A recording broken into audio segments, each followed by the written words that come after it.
India गठबंधन ने BJP के रथ को रोका, राजभर को अखिलेश ने भी लपेटा। अपने बेटे की सीट नहीं बचा पाए मंत्री जी, ऐसा खेला कर गए यूपी के दो लड़के। पियर का चाचा घोसी में रगड़े गए, अपना तो गए बेटी की सियासत भी ले गए। इस चुनाव में अखिलेश यादव ने सिर्फ बीजेपी को ही नहीं बल्कि पियर का चाचा को भी कहीं का नहीं छोड़ा। पियर का चाचा बड़े बड़बोले हैं और चले थे मुकाबला करने अखिलेश यादव से।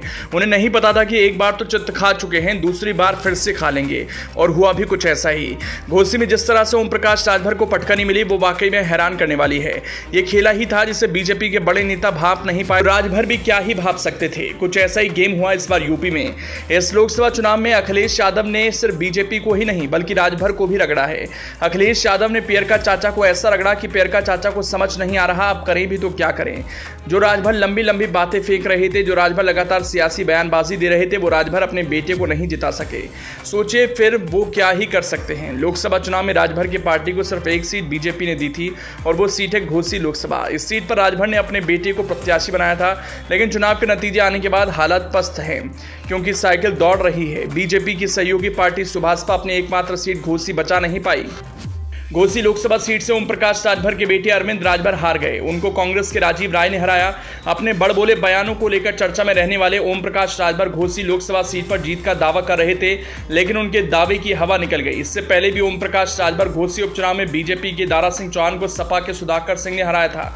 ओम प्रकाश राजभर अक्सर अपने बयानों को लेकर चर्चा में रहते हैं, फिर चाहे पूर्वांचल को अलग राज्य बनाने वाला मामला हो या फिर कार्यकर्ताओं को गले में पीला गमछा डालकर थाने में जाने वाला बयान हो।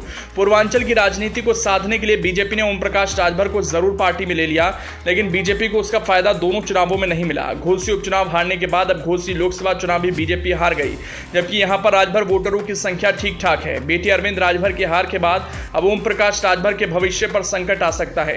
हालांकि ओम प्रकाश राजभर पाला बदलने में माहिर खिलाड़ी हैं। लोकसभा चुनाव 2024 के परिणाम ने सबको चौंका दिया।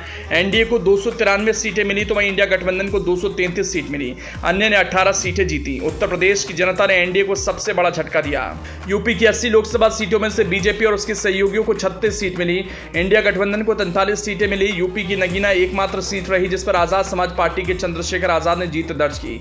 बसपा का इस बार खाता नहीं खुला। राजभर के खाते में सिर्फ एक सीट थी, जिससे बचाना भी चुनौती थी, लेकिन राजभर से ऐसा हो नहीं सका और ये सीट कांग्रेस के खाते में चली गई। इस बार जो हवा चली वो कमाल की थी। यूपी में ऐसा खेला होगा इसका अंदाजा किसी को नहीं था। इंडिया गठबंधन ने बीजेपी के विजय रथ को रोक दिया और यहां से सपा और कांग्रेस का हौसला हाई है कि दोबारा से यूपी में वापसी का मौका मिल गया है, जो बड़ा काम करने वाला है।